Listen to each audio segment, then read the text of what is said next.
ഈ സുന്ദരി നടിക്ക് വിവാഹമായിരുന്നു വലുത്. ക്യാൻസർ വന്ന് തകർത്തത് സ്വപ്നങ്ങളാണ്. മാന്യമായിട്ടായിരുന്നെങ്കിൽ ഇന്ന് നേപ്പാളിന്റെ പ്രധാനമന്ത്രിയാകുമായിരുന്നു മനീഷ കൊയ്രാള എന്ന സുന്ദരിയായ നടി. സിനിമാ ലോകം കാൽച്ചുവട്ടിലിട്ട് മതിച്ചൊരു കാലമുണ്ടായിരുന്നു മനീഷയ്ക്ക്. ഈ താരസുന്ദരിയെ കാണാൻ വേണ്ടി മാത്രം ആളുകൾ തിയേറ്ററുകളിലേക്ക് ഓടിക്കയറി. എന്നാൽ താരം മദ്യത്തിനും മയക്കുമരുന്നിനും അടിമപ്പെട്ടു. ഒരു വേള എല്ലാത്തിൽ നിന്നും മോചനം നേടി രാഷ്ട്രീയത്തിലിറങ്ങി. ഒന്നുമാകാൻ കഴിയാതെ മടങ്ങി വീണ്ടും സിനിമ.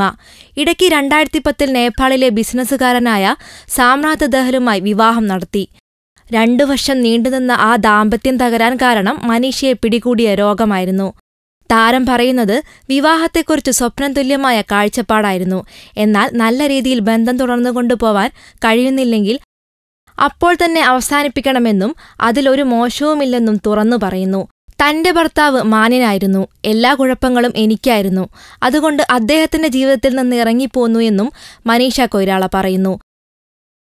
ക്യാൻസർ ബാധിച്ച് മരണം മുന്നിൽ കണ്ട് ജീവിക്കുന്ന താരം ഡിയർ മായ എന്ന ചിത്രത്തിലൂടെ മടങ്ങിവരികയാണ്. ശേഷം സഞ്ജയ് ദത്തിന്റെ ജീവിതകഥ സിനിമയാകുന്നതിലും അഭിനയിക്കും.